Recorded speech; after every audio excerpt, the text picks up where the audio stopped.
क्या आती है हमारी हेडिंग?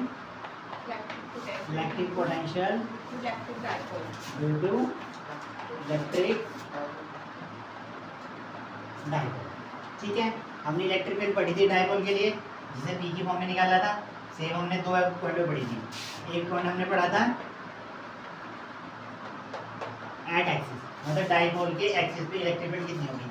सेम क्वेश्चन करेंगे, हम निकालेंगे, एक डाइपोल बनाएंगे, डाइपोल यानी माइनस क्यू प्लस क्यू।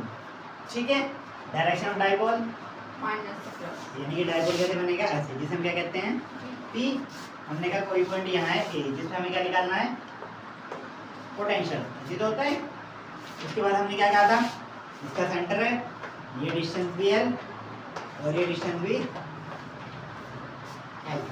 ठीक है, हमने क्या था लेट्स सपोज ये डिस्टेंस हो गई ए और इसके सेंटर से लेके ये टोटल डिस्टेंस कितनी हो गई, ऐसे कह रहा था हमने वहाँ पे एक्सिस के लिए। लेकिन हमें वहाँ पे इलेक्ट्रिक फील्ड निकालनी थी, यहाँ क्या निकालना है इलेक्ट्रिक पोटेंशियल। इलेक्ट्रिक पोटेंशियल का फॉर्मूला क्या लेंगे हम, डीवी। तो डीवी इक्वल टू क्या हो जाएगा, के क्यू अपॉन में, यही तो था, के क्यू अपॉन में। ठीक है, ये जो था इलेक्ट्रिक डाइपोल। अब हम निकाल ले यहाँ पे बीच में सेंटर, तो यहाँ से दो पॉइंट हो जाएंगे, एक प्लस क्यू की वजह से निकलेगा एक, फिर दोनों को प्लस कर देंगे। तो हम लिखेंगे सबसे पहले V1 इज टू के क्यू, कौन सा वाला क्यू, प्लस वाला, अपॉन में एक्स। इसके लिए जो हो जाएगा ये हो जाएगा के क्यू, यहाँ से लेके यहाँ तक की डिस्टेंस कितनी है, या तो लिखेंगे एक्स माइनस, ताकि ए की फॉर्म में बना रहा है, या ए प्लस एल, हम लिखेंगे एक्स माइनस। हो गया फर्स्ट इक्वेशन। सेम क्या लिखेंगे, V2 किसकी वजह से आएगा, यहाँ पे आ जाएगा minus k q upon plus, ये हो गई हमारी second equation. V net equal to कितना हो जाएगा, net potential V1 plus equal to V1 की वैल्यू अपॉन में x minus L plus minus minus k q upon, हो गया। अब क्या करेंगे, दोनों में से कॉमन ले लेंगे, के क्यू अंदर क्या बचेगा, 1 upon x minus L, 1 upon x minus L minus 1 upon x plus L. ये इधर जाएगा, ये इधर जाएगा, यदि क्रॉस मल्टीप्लाई करेंगे ये आएगा के Q x plus L x minus L, यहाँ बचेगा x x minus minus plus, फिर बचेगा 2x। ठीक है, ये जब इधर जाएगा तो यहाँ आएगा x प्लस एल, ये आएगा x minus L minus plus, इस वाले साइड x से x क्या जाएगा, कट जाएगा, तो बचेगा क्या कर ली 2x। अपॉन में चलेंगे तो क्या आ जाएगा, एक बार ये एक बार ये, तो a minus B, a plus B क्या होता है a स्क्वायर माइनस, ये हो गया फॉर्मूला। q इंटू 2l क्या होता है डाइपोल, जिसे हम p कहते हैं। तो फाइनल फॉर्मूला मेरा क्या आ जाएगा, k B upon x square minus L square. अब हमारे पास एक कंडीशन थी कि L is very very less than x, जैसे वहाँ पे क्या, तो हम यहाँ क्या लिखेंगे, x is greater greater greater than L. Same condition के हिसाब से फॉर्मूला क्या रह जाएगा, के बी अपॉन में एक्स स्क्वायर। ठीक है, एल हो जाएगा 0, तो बचेगा ले। ठीक है, देन ये हमारा क्या आ गया, electric potential. Okay, to dipole perpendicular to the dipole. ठीक है, फर्स्ट सेम देखो, सिंपल कितना है, हमने एक डाइपोल बनाया, माइनस क्यू से प्लस क्यू बनेगा। देन रूल के अकॉर्डिंग हम यहाँ पे सेंटर पे ले लेंगे पॉइंट, ये डिस्टेंस x, ये वाला भी l और ये वाला भी सेटिस्फाई। अब हमने कहा यहाँ से माइनस क्यू, यहाँ से प्लस क्यू, ये कैसे बनेगा इसका, ये ना, यदि हमें छोटा सा प्लस क्यू रख दूंगा, हमें डाइपोल से निकालना है, यहाँ से डिस्टेंस कितनी हो जाएगी, वो l स्क्वायर प्लस सेम इधर भी हो जाएगी, एल स्क्वायर प्लस यहाँ से जाती मैं v निकालूंगा तो v1 क्या आएगा मेरा k क्यूब अपॉन में रूट में एल स्क्वायर प्लस सेम अगर मैं v2 निकालूंगा तो आएगा माइनस k क्यूब अपॉन में दोनों सेम है साइन क्या है प्लस और एक तो नेट कितना आएगा v equals to v1 plus v2 तो दोनों प्लसों के अंदर क्या जाएगा तो परपेंडिकुलर डायपोल में कितना आएगा क्योंकि दोनों सेम दिख रहे हैं ना अगर यहाँ पे माइनस का साइन यहाँ पे प्लस का होता तो नहीं होता और दोनों बिल्कुल सेम है तो दोनों कट के अंदर क्या आ गया जीरो। अब हम कहते हैं चलो ये तो बहुत सिंपल था हम क्या निकालते हैं at any point of dipole at any point of dipole के लिए हमने एक सिंपल मेथड दे रखा है क्या सिंपल मेथड है हमने कहा उसने एक डाइपोल दे दिया है जो माइनस से जाता है प्लस ऐसे बना दिया मैंने उसने कहा कोई भी पॉइंट ये रहा पॉइंट का नाम दे दिया ए मैंने कहा इसकी जो डिस्टेंस है वो मैंने ले ली आर ये चलो एक्स ले ले ठीक है ये डाइपोल के दो पार्ट हो जाते हैं पता है ये भी एल और ये भी ठीक है मैंने कहा था जो भी तुम्हारा डाइपोल होगा तो मैं क्या कहता हूँ पी इसके दो कंपोनेंट होंगे यहाँ एंगल क्या मान लिया मैंने थीटा तो एक कंपोनेंट तो ऐसे हो जाएगा ये देगा जो क्या होगा एक्सिस पे मतलब उसकी साइड को जा रहा है और एक होगा इससे जिसे कहेंगे परपेंडिकुलर वाला तो क्या हो जाएगा ठीक है तुम क्या दिखाए हुए v ड्यू टू एक्सिस पे लिख लो v at axis v equal to क्या होता है ये p अपॉन में एक्स स्क्वायर ये तो होता है तो k की जगह तो k है लेकिन एक्सिस के लिए p की जगह क्या जाएगा p cos थीटा और अपॉन में डिस्टेंस तो x ही है ना क्या जाएगा ठीक है ये क्या हो गया इक्वेशन फिर क्या निकालना है ये हो गया एक्सिस के लिए एक्स ले लो या फिर ऐसे लिखते हैं इसका मतलब होता है पैरेलल उस एक्सिस पे जा रहा है फिर मैंने लिया परपेंडिकुलर वाला उसके लिए कितना आना चाहिए तो दोनों को प्लस करेंगे तो क्या आएगा b इक्वल टू 1 0 तो बचा क्या कर ली ये भी cos थीटा अपॉन में ठीक है अब देखो इसी फॉर्मूले को हम दोनों में निकाल देते हैं लाइक अगर मैं क्या कर दूं केस वन का मतलब मुझे कैसे निकालना है ऐसे वाला ऐसे वाले पॉइंट के लिए एंगल कितने डिग्री होना चाहिए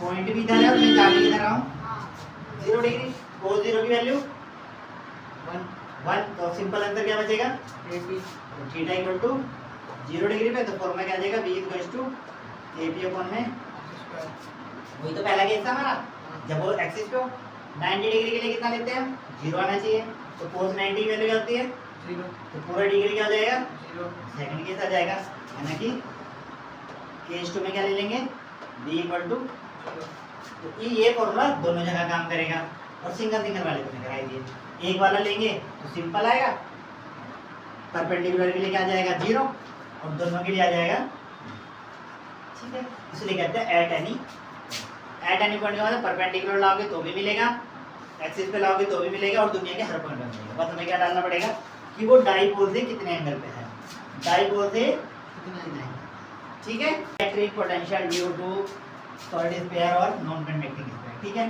सबसे पहले तो हमने नॉन कंडक्टिंग स्फीयर बनाया नॉन कंडक्टिंग स्फीयर मतलब उसके अंदर चार्ज भरा हुआ है मैंने दूर बना दिया क्योंकि मुझे इसके अंदर बहुत सारी चीज़ें भी बनानी ठीक है पर चार्ज अंदर तक भरा ठीक है अब मैंने कहा मुझे अंदर में चार्ज भरा हुआ है तो मैंने क्या करा यहाँ पे पॉइंट क्या ले लिया इसका देन मुझे अंदर निकालना है इसका इलेक्ट्रिक पोटेंशियल क्या होगा हर एक पॉइंट पे तो उसके लिए हमने क्या करा ये कहते हैं छोटा सा गोल्डन सरफेस नहीं आएगा वो इलेक्ट्रिक फील्ड के लिए आता है ठीक है समझ गए मैंने यहाँ पे छोटा सा एरिया काट दिया बताऊँ भाई एरिया काटने का क्यों अब देखो जाके इस शीट को मैं धीरे धीरे बड़ा करता रहूँगा तो एकदम एक बार यहाँ आएगा और एक बार कहाँ जाएगा यहाँ पे कहने का मतलब छोटे स्फीयर को जोड़ते रहते हैं तो बड़ा स्फीयर बन जाता है तो वही करा एक छोटे स्फीयर का बीच का हिस्सा काट दिया इसे इधर को लेके जाऊंगा तो ये 0 हो जाएगा, इधर को लेके जाऊंगा तो रेडियस क्या हो जाएगी r।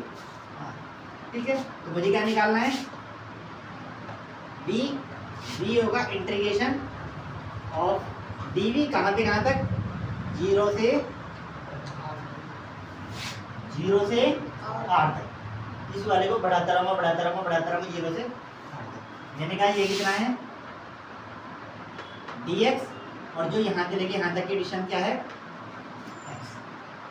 ठीक है, ये जो गोला है इसकी डिस्टेंस dx है, और ये यहाँ से कितनी डिस्टेंस पे है x।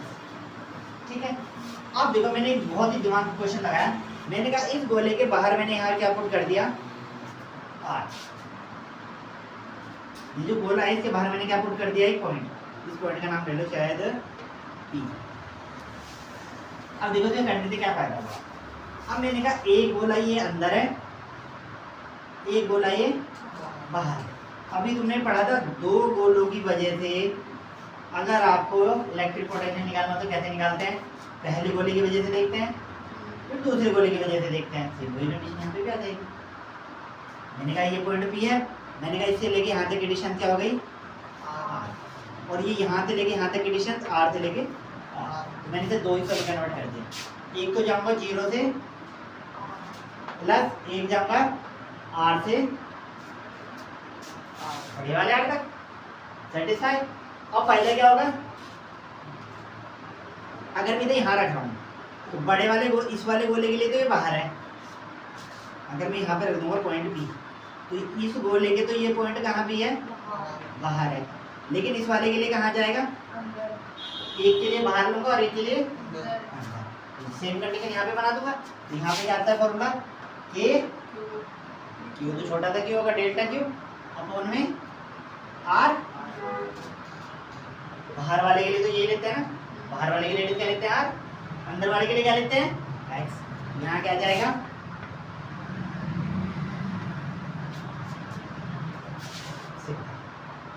क्योंकि अंदर वाले के लिए वही रेडियस लेते हैं जो बाहर वाले की होती है। जैसे R2 लिया था ना, बाहर वाले के लिए तो वही लेंगे जो मेन रेडियस रहेगी। ठीक है, अब सिंपल देखो कितना हो गया। अब मुझे क्या चाहिए, क्यों अब जब थोड़ा थोड़ा चार्ज है तो उसके लिए क्या लेता हूँ मैं, linear charge density, linear charge density. यहाँ पे क्या लूँगा वॉल्यूम, क्योंकि स्फीयर क्या होता है वॉल्यूम। तो पहले मैं वो बना लूँ, सारी चीज़ें निकाल दूँ, उसके बाद आगे करेंगे। तो रो बराबर क्या होता है Q अपॉन में B, जिसे लिखेंगे Q, B की value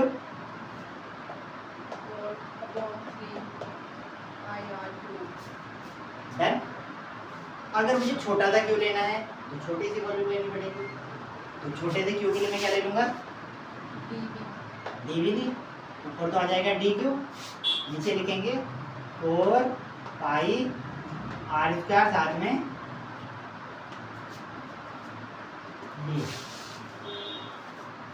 area into distance. Volume होता है ना, एरिया इंटू डिस्टेंस। और डिस्टेंस क्या है मेरी, क्या है यहाँ पे क्या जाएगा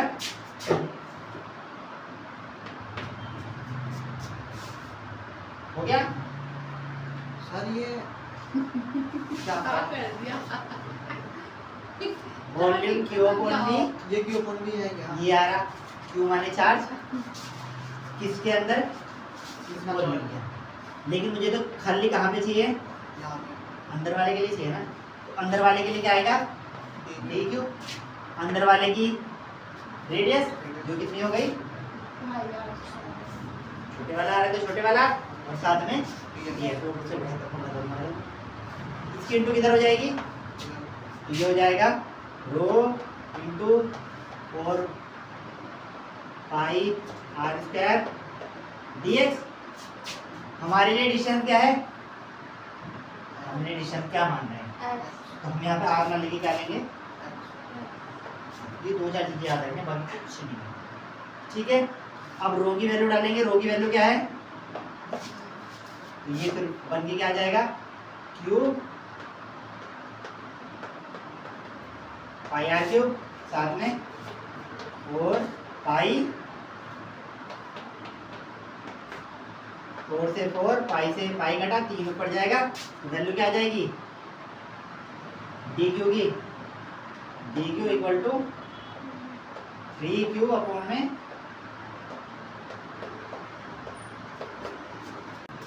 डी क्यू निकल गया हमारा, उठा के क्या रखेंगे यहाँ पे, तो ये आएगा 0 से r के डी क्यू की जगह 3q x square D x upon R की क्यूब और साथ में आर प्लस आर से आर के 3q x square D x upon में आर की क्यूब और साथ में एक्स। ठीक है, काम नहीं हमारे पास, इसका भी काम नहीं रहा, ये भी मिटा दो। डन, इतना हो गया। अब देखो ये भी बाहर, ये भी बाहर, ये भी बाहर, ये भी बाहर, ये भी बाहर, अंदर क्या बचेगा खाली एक्स स्क्वायर। ये हो जाएगा 3k³ अपॉन में आर क्यूब और स्मॉल आर और integration of x square D x square x plus एक एक्स से क्या कट गया, एक्स यहाँ बचेगा कि 3q आर की पावर से integration of dx x D x, इसकी यूनिट है 0 से r, इसकी यूनिट है, आर से आर। ठीक है। अब देखो इसका इंटीग्रेशन होगा x की पावर 3/3, इसकी जगह x यहाँ क्या रखना है r, तो मैं डायरेक्ट लिख दूँ इसे 3k³ अपॉन r की पावर 3r, इंटीग्रेशन क्या आएगा